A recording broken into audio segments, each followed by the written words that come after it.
Have you ever seen a family give their own daughter a legal disownment letter as a birthday present and record her reaction for entertainment?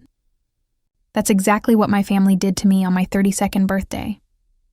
While most people unwrap jewelry or plane tickets, I unwrapped humiliation, crafted and delivered by the people who shared my blood. My sister, Penelope, held her phone like she was directing a reality show, capturing every flicker of emotion on my face.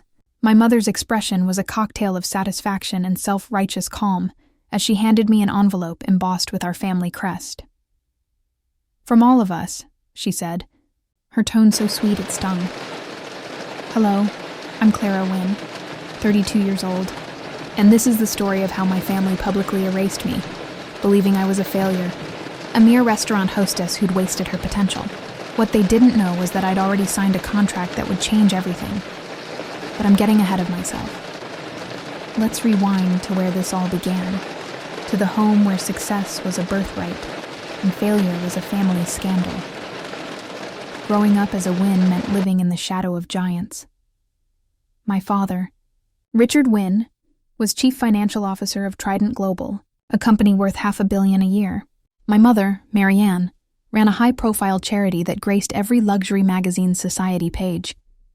And my sister Penelope, the family's golden child, had just secured a $180 million corporate merger at her law firm. And then there was me, Clara, the disappointment, as my mother once said, when she thought I couldn't hear her, a hostess at Le Mirage, Chicago's 2-star Michelin restaurant.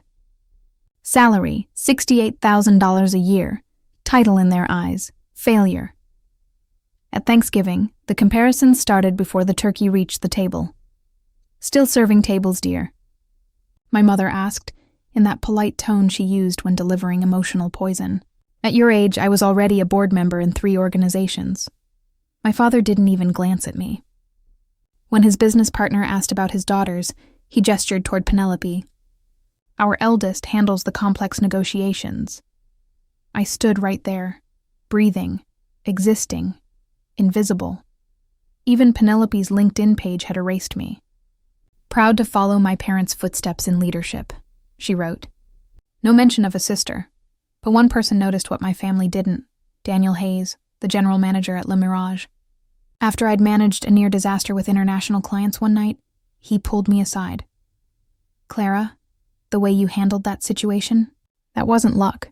That was instinct." He didn't know it yet, but that night would set everything in motion because someone else had been watching too.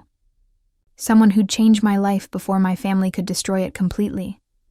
But that part comes later. For now, all you need to know is this. The people I loved most would soon become the villains in my story. And they wouldn't even see it coming. They thought they were teaching me a lesson in humility. What they really did was hand me the freedom to rise higher than they'd ever imagined. In the Wynn family, success wasn't celebrated, it was demanded. My father ran board meetings like a battlefield general. My mother turned charity galas into social currency. And my sister Penelope, she'd learned early that in our house, affection was earned through achievement. I grew up surrounded by glass trophies, framed magazine covers, and a kind of silence that followed every imperfection. Every report card, every dinner, every whispered comparison was another reminder that I didn't measure up. By 16, I'd learned to smile through my parents' backhanded compliments. "She has a warm personality," my mother would say when asked about me. Like kindness was a consolation prize for not being brilliant. And by 25, when Penelope made partner at her firm, I'd been demoted to the artistic one, their polite term for the failure. At Le Mirage, at least, I mattered. I could read a guest's mood from across the room, remember details about their lives that made them feel seen. To the Wynns, that wasn't success. It was servitude. The last Thanksgiving before everything unraveled, the tension was thicker than the gravy. My mother raised her wine glass. "To family achievement," she declared, locking eyes with Penelope. My father added, "And to daughters who make us proud." Then silence. No one toasted me. When I mentioned the restaurant had been named Best Fine Dining Experience by the Tribune, Penelope smirked. "How nice," she said. You must be very good at refilling water glasses." I laughed it off, but that night, I cried in my car before driving home. It wasn't just words, it was erasure. Every photo, every event, every Christmas card featured the Wynn family, 3 faces instead of 4. I was the missing piece, cropped out so their image stayed perfect. Then came the annual Wynn Foundation Gala, my mother's crown jewel. I'd helped plan it for years, handling guest lists, floral themes, logistics, but this year, my invitation never came. When I asked, she smiled, as if explaining something obvious to a child. "Oh, darling, this one's a bit more exclusive. Our donors expect a certain caliber." The sting burned worse when I opened Instagram that night. There was Penelope, dazzling in emerald silk, champagne in hand, standing on the very stage I used to help decorate. The caption read, "Proud to represent the Wynn legacy tonight." I threw my phone on the bed and buried my face in the pillow. That was the moment I realized I wasn't just being left out. I was being erased, deliberately. But life has an ironic way of revealing who truly sees your worth. A week later, after a 14-hour shift, I got an email from an unknown sender. Subject, "Regarding your exceptional service." It was from Monsieur Whitaker, CEO of Regency Haven Group, one of the world's top luxury hotel chains. He'd been dining at Le Mirage the night I handled a major international crisis. And apparently, he hadn't forgotten. The message was brief, but powerful. "Miss Wynn, I believe your talents are being wasted. Would you consider a conversation about your future?" My family had written me off. The world was about to write me in. The same night my family erased me from their story. Someone powerful started writing me into theirs, and they had no idea what that single email would ignite. I read that email at 11:47 p.m., sitting on a stool in the restaurant's break room, my hands trembling above the phone screen. The subject line glowed like a doorway I'd never known existed. "Regarding your exceptional service." Most nights I was too tired to feel anything. But that night, hope felt electric, dangerous even. I must have read it 10 times before believing it was real. Michael Whitaker, CEO of Regency Haven Group, the man whose company owned some of the most prestigious hotels in the world, had noticed me. He'd been at table 16 that night, quietly observing as I navigated the disaster with our VIP clients. I hadn't even realized who he was. While others saw a waitress fixing someone else's mistake, he'd seen something more. My reply was cautious but curious. "Thank you, Mr. Whitaker. I'd be honored to discuss further." His response came within minutes. "Let's talk tomorrow, 9 a.m. My assistant will arrange a call." I barely slept. The next morning, while my family was likely having breakfast served on porcelain plates, I brewed coffee in my tiny apartment, notebook in hand, rehearsing what I'd say. Michael's voice was calm, refined, with that quiet authority of someone used to being listened to. "I saw how you handled that situation with our Japanese guests," he began. "You didn't just solve a problem, you restored dignity. That's something we can't train." We spoke for nearly an hour. He asked about my background, my vision for hospitality, even how I would redesign guest experiences for multicultural travelers. Every question pulled me further from the shadow my family had cast. Before hanging up, he said something that stuck with me. "Clara, some families hand down wealth. Others hand down fear. You've inherited the wrong one, but I suspect you're ready to change that." That was the first time in years I felt seen, not as a failure, but as potential. For weeks, I kept our correspondence a secret, not out of shame, but self-preservation. My family could turn any triumph into mockery. Instead, I smiled through dinner invitations I wasn't given, charity events I wasn't invited to, and phone calls filled with thinly veiled disappointment. My doctor had warned me months earlier. "Clara, your stress levels are unsustainable. If you don't create distance, your body will eventually force you to." At the time, I laughed it off. Now I understood. Distance wasn't rebellion. It was survival. Meanwhile, Penelope had found a new hobby, forwarding job listings more suitable for me. One of them read, "Executive Assistant Wanted." Must be excellent with coffee and calendar management. She'd even attached a note. I can put in a word. It's time you accept your limits. I didn't reply. Because for the first time, I knew something she didn't. I had already accepted my limits, and they no longer included her approval. The Wynn family's empire was built on appearances. But beneath the marble smiles and perfect dinner parties, it was starting to crack. And this time, I wasn't the one falling apart. When my mother demanded I serve at her next gala, for free, I almost said no. Almost. But then I realized, this time, I'd be serving something they'd never expect. Consequences. The message came on a Tuesday morning, just as I was walking into work. Mom, need you to serve at the Wynn Foundation Gala. Wear your uniform. It's for charity, dear. No greeting, no question mark, just another command disguised as kindness. I stared at the text for a full minute. Part of me wanted to delete it, to finally say no. But the other part, conditioned by years of wanting to please, hesitated. Then another message arrived. Mom, it's the least you can do. Considering we're still claiming you as a dependent for tax purposes. There it was, the guilt grenade. The one she always threw when she needed to remind me I was beneath her generosity. That night, my father called. Clara, you're 32. When are you going to make us proud? Penelope was leading client negotiations at your age. I'm proud of what I do, I said quietly. Serving hors d'oeuvres isn't a career, he snapped. It's a stopgap, a hobby for students who haven't figured out life yet. When the call ended, I sat there in silence, the kind of silence that hums in your bones. My hands shook, not from anger, but exhaustion. Even Penelope found her way into the act. She forwarded me a job lead at a luxury spa, complete with a note. I could put in a word for you, sis. The CEO is single too. I wanted to scream. Instead, I laughed because if I didn't, I might break. They didn't see it. But my patience had an expiration date. Michael's last email sat pinned to the top of my inbox. Clara, I don't make offers twice. If you're ready to discuss your worth, call me. My worth. No one had used that word with me in years without turning it into a weapon. Still, I waited.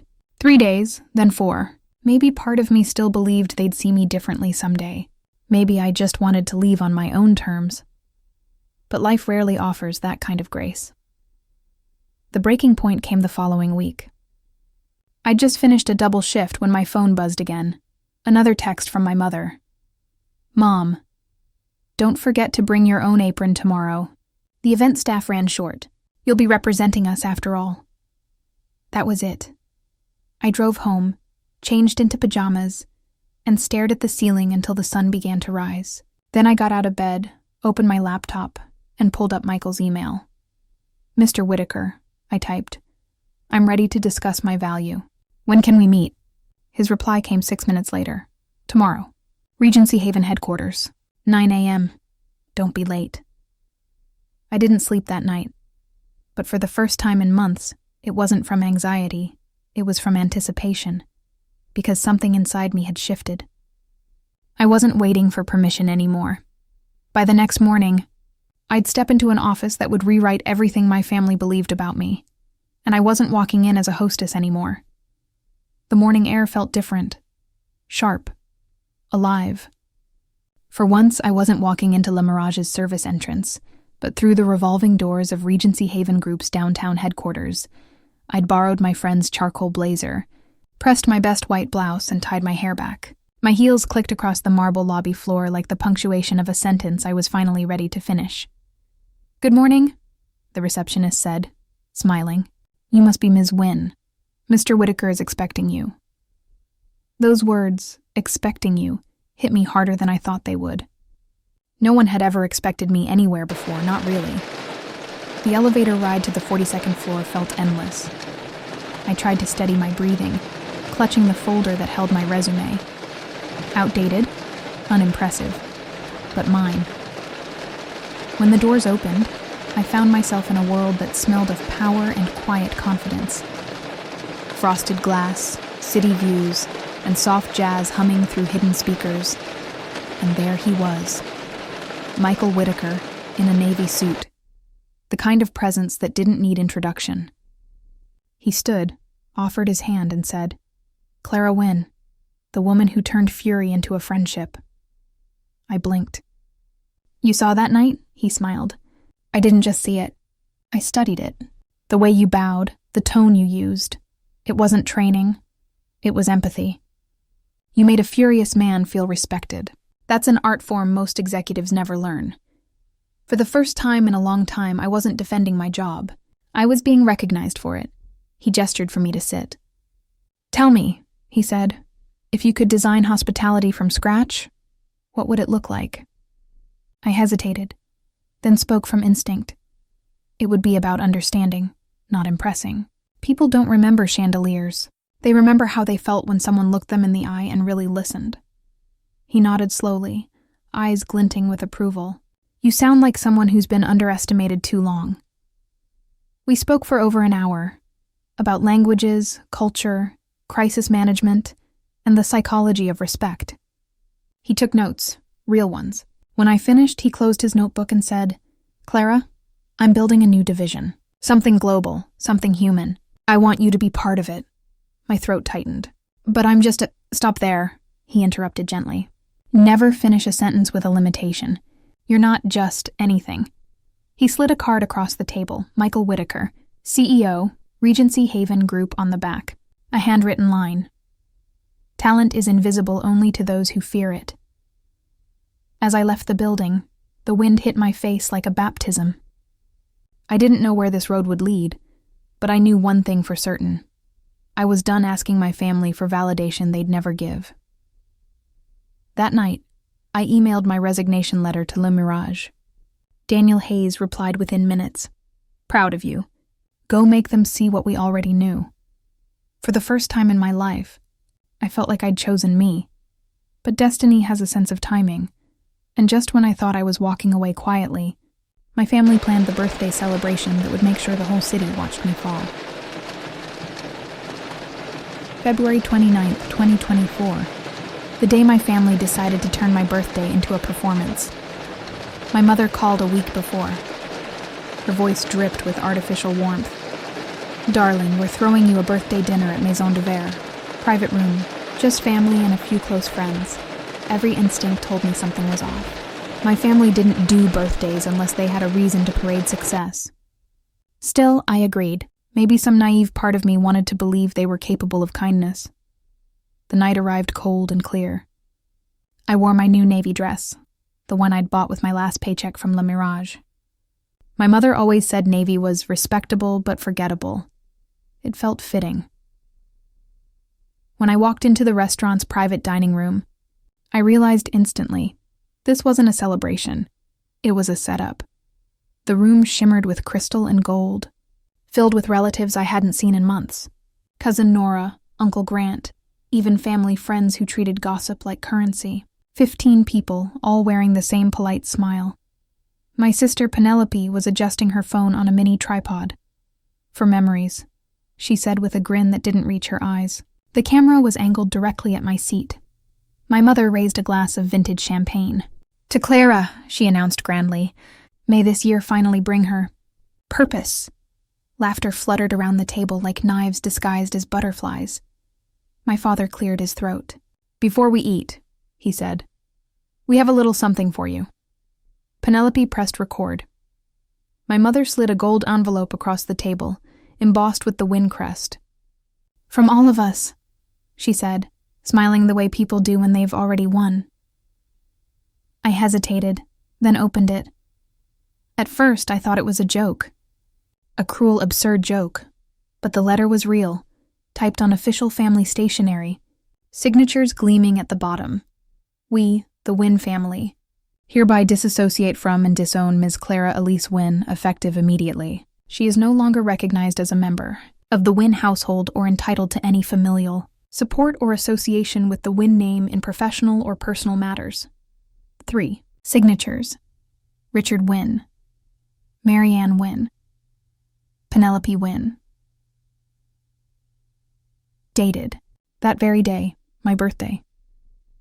For a moment, all sound disappeared. The music faded. The clinking glasses blurred into silence. Penelope leaned forward, camera zooming in for her big moment. "Well?" she said softly. "Nothing to say." I looked at the paper again, folded it neatly, and slipped it into my purse. "Thank you," I said evenly. "This makes things easier." The confusion on their faces was priceless.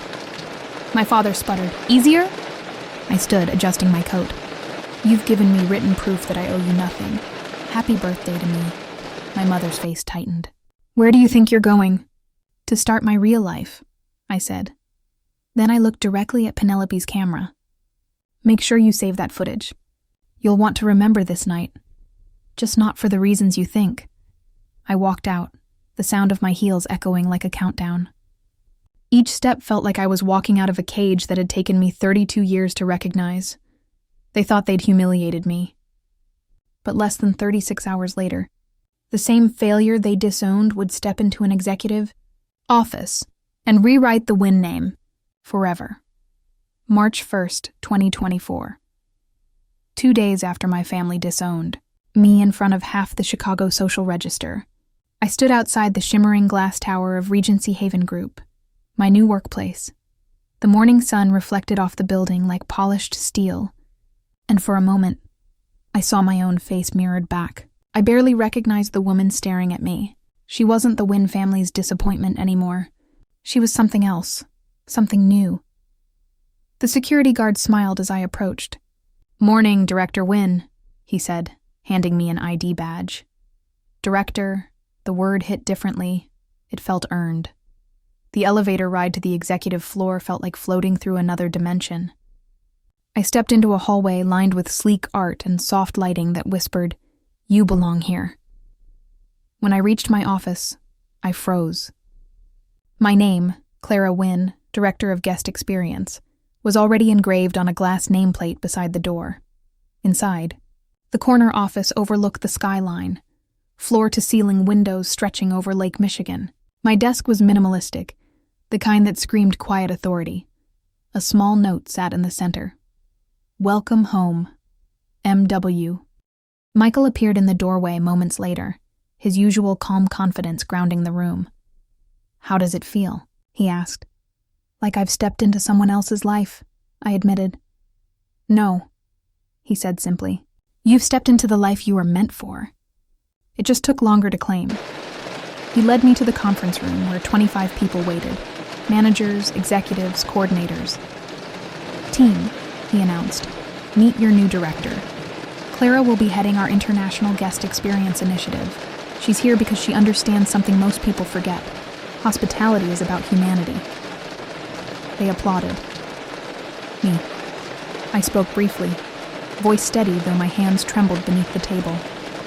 "I've served everyone from CEOs to tourists," I said. "And the truth is, people don't remember your title. They remember how you made them feel. That's what I want us to build here."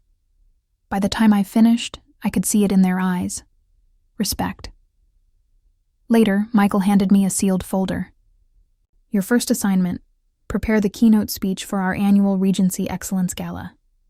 You'll be speaking on behalf of the company." I blinked. "Me, so soon?" He smiled. "The industry needs to see the future. And you, Clara, you are that future." When he left, I glanced at the event details. The gala would be held on March 15th, at the Grand Regency Ballroom, the very same gala my mother chaired every year for the Elite Hospitality Foundation. I couldn't help it. I laughed. Fate didn't just have a sense of irony. It had perfect comedic timing. As I looked out over the Chicago skyline, my phone buzzed again. Mom calling. I declined. I had nothing left to say to the people who'd handed me freedom disguised as rejection. Because for the first time in my life, I didn't need them to see me rise. The world would do that for me. 2 weeks later, that same world, and my family, would see my face lit by a spotlight they never imagined I'd stand under. And the moment the curtains opened, everything they built began to collapse. March 15th, 2024. 2 weeks after my birthday ambush, the Regency Excellence. Gala glittered like a crown jewel in the city's skyline. 500 of the most powerful figures in hospitality and business filled the Grand Regency ballroom, an ocean of sequins, tuxedos and champagne laughter, and front and center, at table 7, sat my family, my mother, Marianne, in a silver gown meant for magazine covers, my father, crisp in a tailored tux, scanning the room with habitual arrogance, and Penelope, camera in hand of course, ready to document every moment for her followers. They had no idea I was backstage, adjusting the microphone that would carry my voice across the ballroom in less than 20 minutes. When I'd first seen their names on the guest list, I'd thought it was a coincidence. But no, fate had written this scene too perfectly. My mother, as always, was on the event committee. She believed she was running the show. But tonight, the script belonged to me. Michael stepped beside me, adjusting his cufflinks. Nervous? I smiled faintly, only about keeping a straight face when the cameras find my mother. He chuckled. Then you'll do fine. Remember, you earned this. The lights dimmed, and the stage came alive with gold. Michael took the podium first, commanding the room like an orchestra conductor. Tonight, he said, we honor not just excellence, but transformation. Every head turned, every glass stilled. He continued, voice strong and measured. 6 months ago, I witnessed something remarkable.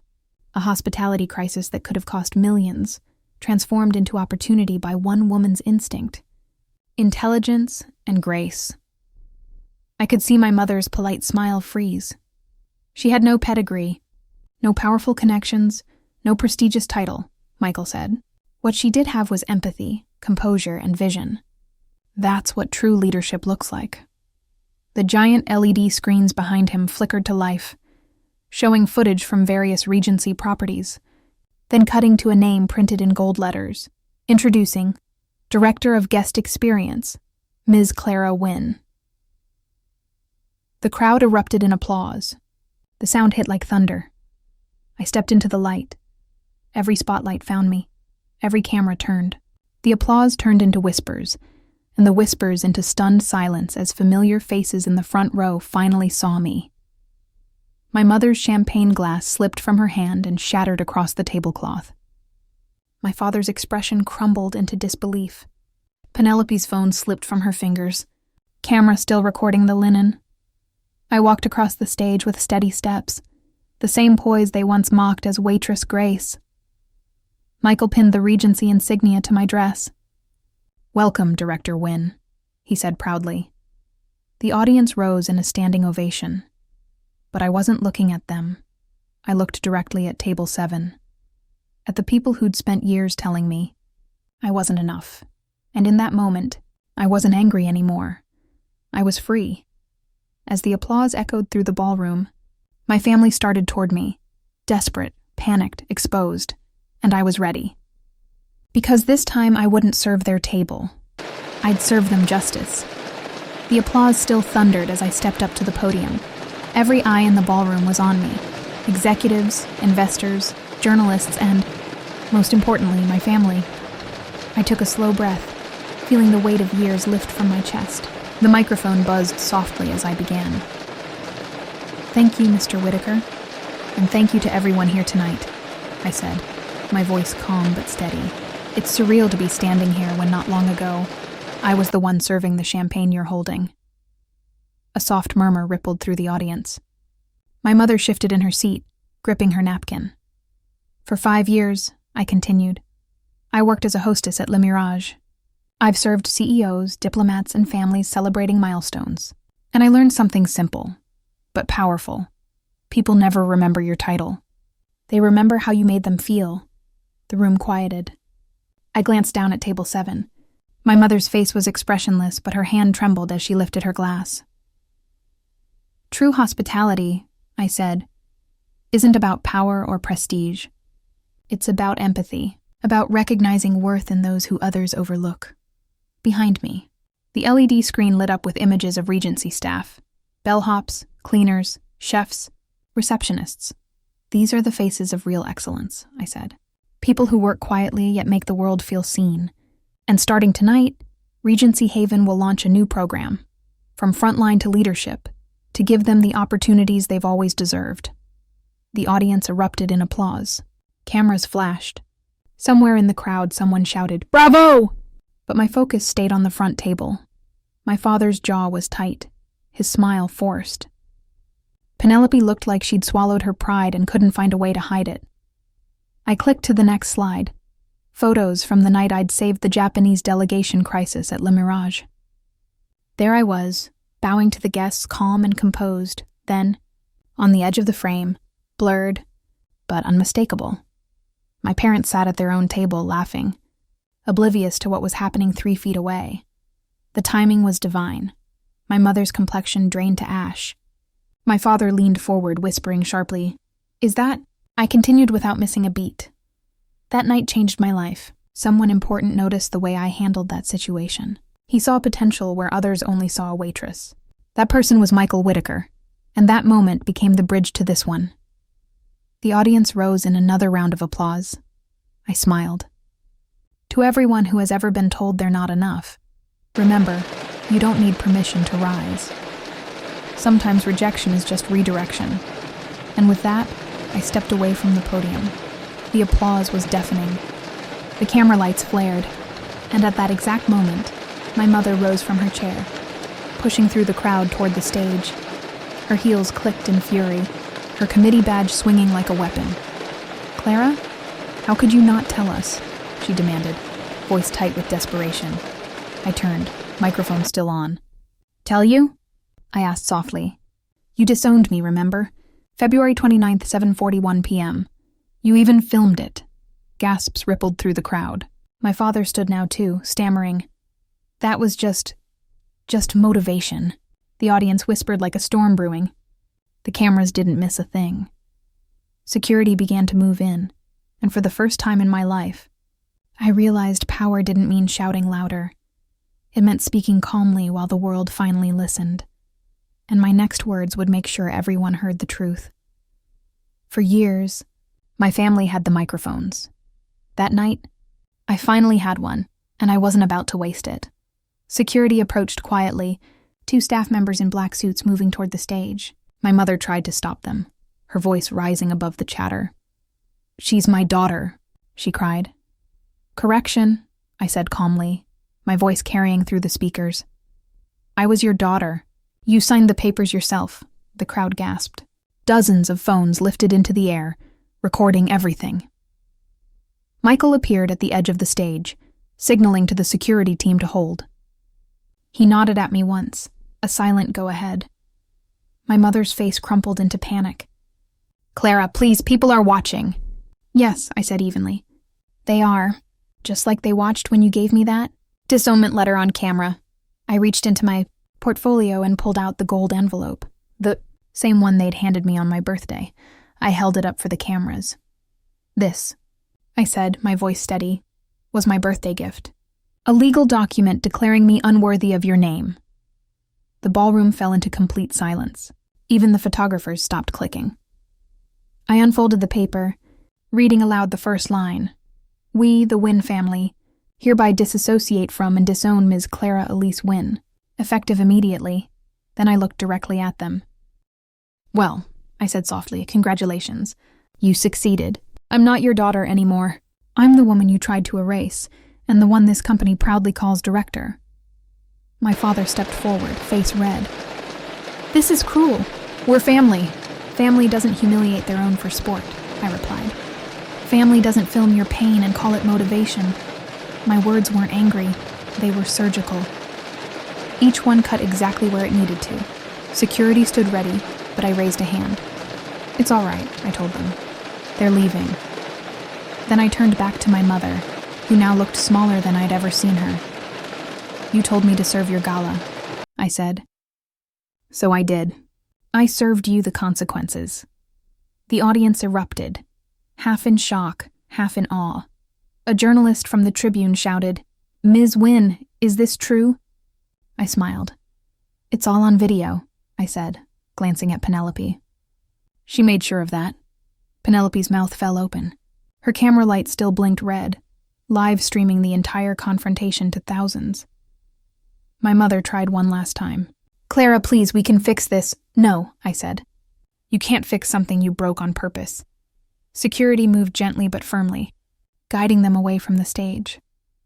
As my mother stumbled in her heels, the room's eyes followed her, not with admiration, but with pity. When they reached the doors, I spoke one last time. "Good night, Mrs. Wynne, and good luck rebuilding the image you destroyed." The applause that followed wasn't loud. It was thunderous. It didn't sound like victory. It sounded like freedom. That night, the headlines would write themselves. Charity Chair's Family Scandal. Rock's Elite Gala. From disowned daughter to director. Clara Wynne's moment of truth. And for the first time, the world didn't know me as a Wynne. It knew me as Clara. By morning, the story would explode across every major outlet, and for a family obsessed with reputation, public silence would be their loudest punishment yet. The morning after the gala, my phone wouldn't stop vibrating. Every few seconds, another alert. Mentions, emails, calls, news notifications. It was chaos in digital form. The first headline hit at 7:12 a.m. Wynne family disowns daughter on camera, then faces her at corporate gala. By 8 a.m., every major outlet had picked up the story. Chicago Tribune, Wall Street Journal, Forbes, The Times. Even morning talk shows ran the footage, my calm voice reading their disownment letter, followed by my mother's tearful retreat. The comment sections were, "Merciless. She handled that like a CEO. Imagine raising a daughter strong, enough to survive you. That's not drama, that's karma in heels." Meanwhile, the Wynne family's empire was disintegrating in real time. The Wynne Foundation's website crashed within hours under the flood of backlash. 3 major sponsors, Blackwell Group, Hudson Trust, and Lamont Holdings, released statements distancing themselves from leadership conduct inconsistent with the Foundation's values. That phrase, inconsistent with values, was the polite corporate way of saying, "We're done with you," by noon. My mother had gone into damage control mode. She released a statement to the press, a perfectly worded plea. "Our family deeply regrets a private misunderstanding becoming public. We love our daughter and wish her continued success." But the internet doesn't forgive hypocrisy. Within minutes, the disownment video reappeared on every platform, shared by users who captioned it with things like, "Love looks different when the cameras are off."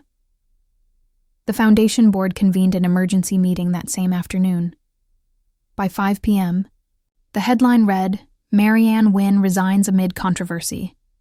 My father didn't fare better. Trident Global's board issued a temporary leave of absence announcement, a soft exit before the inevitable push. Their stock fell 2.3% by market close, and Penelope, her firm quietly reassigned her to compliance review, corporate purgatory for attorneys who'd embarrassed the brand. Meanwhile, my phone overflowed with interview requests. Reporters wanted to profile me, executives wanted to connect, strangers wanted to thank me. At 6 p.m., Michael called. "You did well last night," he said simply. "I didn't do anything dramatic," I replied. "I just told the truth," he laughed. "That's the most dramatic thing you could have done." Later that evening, I sat in my office, overlooking the lake as the city lights shimmered. My assistant knocked softly. "Director Wynne," she said, "you're trending #1. I smiled, not out of pride, but relief. For once, the world wasn't laughing at me. It was listening. On my desk, the disownment letter sat framed behind glass, next to my employee badge. 2 pieces of paper that defined my past and my future. My mother had texted earlier that day, "Please call me." "We can fix this together," I typed my reply carefully. "I've already fixed it. You just didn't like my version of success." Then I hit block. But while their empire crumbled, mine was just beginning to rise, and the same people who once erased my name would soon whisper it with envy. Within a week, my life became a case study in poetic symmetry. The same media channels that once ignored me now couldn't stop calling. Forbes wanted a feature. Business Insider wanted a quote. Even Vogue asked for a photo shoot. Power and poise, the director who rewrote her family's legacy. The irony wasn't lost on me. Every outlet told the same story. The disowned daughter who rose higher than the family who rejected her. Every headline, every interview request was another crack in the Wynn dynasty's marble facade. By midweek, the Wynn Foundation Board had voted unanimously to remove my mother from her position. Their official statement was short, almost surgical. In light of recent revelations that have undermined donor confidence, we thank Mrs. Wynn for her years of service and wish her well in her future endeavors. Translation: You're finished. The fallout spread like wildfire. Her membership at the Lakeview Women's Club was temporarily suspended. The Arts Council rescinded her gala invitation. Her exclusive donor luncheons were abruptly canceled. My father's story unfolded the same way. Trident Global's annual report quietly confirmed his early retirement. No fanfare. No farewell article. Just gone. Penelope's fall came slower, but it was sharper. The firm moved her from downtown Chicago to their Cleveland branch, which was code for exile. A LinkedIn update appeared 2 weeks later. Taking time to refocus and explore new opportunities. Meanwhile, my calendar overflowed. My department at Regency Haven had doubled in staff. I led international hospitality training sessions, onboarded clients, and presented to executives who'd never looked twice at me before. One evening, Michael walked into my office holding a stack of reports. "Your guest experience satisfaction ratings just broke a company record," he said, smiling. 15% increase in less than a quarter. I laughed softly. "That's because I treat our guests like people, not transactions," he nodded. "And that's why you're already being considered for senior director." My chest tightened. "Already? You've earned it," he said. "When you stopped trying to prove your worth to people who'd never see it, you started shining." That night, I sat by my window, city lights reflecting across the glass. It struck me how quiet success can feel when it's real. There were no clinking glasses, no applause, just peace. Then, as if on cue, my phone buzzed. A message from my mother. "Clara, we're sorry. Please come to dinner. Let's talk." I stared at it for a long time, and then I deleted it. I didn't need their closure anymore. The girl who once cried in her car over their approval had evolved into a woman who could build empires without it. Freedom didn't roar. It whispered, and I was finally listening. But even freedom comes with unexpected echoes. And a year later, as the anniversary of that fateful dinner approached, my family would make one last attempt to reclaim the daughter they'd lost.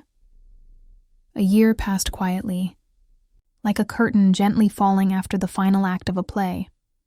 The world had long since moved on from the Wynn scandal. The tabloids found new targets, the public found new heroes, but the story still whispered through Chicago's elite circles like a cautionary tale. Every mention of my name carried the same unspoken lesson. Never underestimate the one you discard. By then, I'd grown used to peace. My days were filled with work I loved, mentorship programs, cultural training sessions, new hospitality initiatives spanning Dubai, Tokyo, and Madrid. I'd even started giving guest lectures at business schools. The name Clara Wynn had become a brand.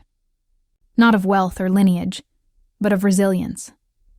So when an invitation arrived one crisp February morning, I almost laughed. A heavy cream envelope, embossed with the Wynn family crest. Inside, the Wynn Foundation requests the honor of your presence at the annual renewal gala, hosted by Marianne and Richard Wynn. Formal attire, February 29th. The irony was perfect, exactly 1 year to the day since they disowned me. I sat there for a moment, tracing the embossed crest with my fingertip. The same crest they once used to brand me unworthy. That night I called Michael. "You're going to tell me not to go, aren't you?" I said. He chuckled softly. "On the contrary, I think you should. Sometimes showing up is the quietest form of revenge." And so I did. The gala was smaller this year. Half the crowd, twice the tension. Their sponsors had never recovered from the scandal. When I walked in, the air shifted. Conversations faltered mid-sentence. Every head turned. My mother froze near the stage, her smile flickering. My father stood beside her, older somehow, his once commanding presence dimmed. "Clara," she breathed, stepping forward, eyes glistening. "You came." "I did," I said simply. It's polite to attend when invited. Her voice trembled. We wanted to apologize, darling. Things got out of hand last year. We were hurt, you were hurt. I stopped her gently. You weren't hurt. You were embarrassed. The crowd was watching now, but my tone never changed. Calm. Even. I forgave you months ago, I said. But forgiveness doesn't mean forgetting, and it doesn't mean returning. My father tried to intervene, his voice hoarse. You made us look like fools. I met his gaze. No, Dad, you did that yourselves. I just stopped cleaning up after you. For the first time, he had no answer. I smiled faintly, glancing around the room. You used to say I'd never belong in rooms like this. Turns out, I outgrew them. Then I handed my mother a sealed envelope, the same gold one they'd given me last year. I thought you might want this back, I said. It doesn't define me anymore, but maybe it can remind you what losing compassion costs. I turned to leave as the orchestra began to play, their perfect world dissolving behind me once more. Outside, under the cold February moon, I realized that revenge had never been the victory. It was peace. And what waited for me next wasn't the past. Trying to catch up, it was the future. Calling my name, the night air outside the Wind Foundation shimmered with cold light. Chicago's skyline stretched before me, glittering, alive, unbothered by human drama. I stood for a moment, just breathing it in. 1 year ago, I'd walked away from that same family with shaking hands and a paper envelope. Now, I was leaving with steady steps and a life I built myself. I took a car straight to the Regency headquarters. It was late, but the city never really slept, and neither did I. My office lights glowed like a beacon against the skyline.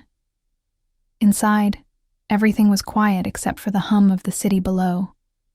My framed documents lined the wall, not the ones that said win, but the ones that said director, speaker, founder. Yes, founder. 2 weeks earlier, Michael and I had co-launched a new initiative, the Haven Collective, a mentorship foundation for service workers worldwide, offering scholarships, leadership training, and global placements for those who had the heart, but not the connections. Every application I read reminded me of the girl I once was. Tired, underestimated, unseen, and every success story reminded me of why I never wanted to go back. As I poured myself a cup of coffee, I thought about what Michael once told me. Some families hand down fear, but you're going to hand down freedom. He'd been right.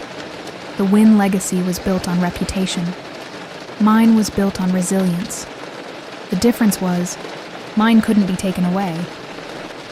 Around midnight, I checked my email one last time. There was a message from a new recruit in Manila, thanking me for believing in her. She ended it with a single line. I hope one day I can be someone else's Clara.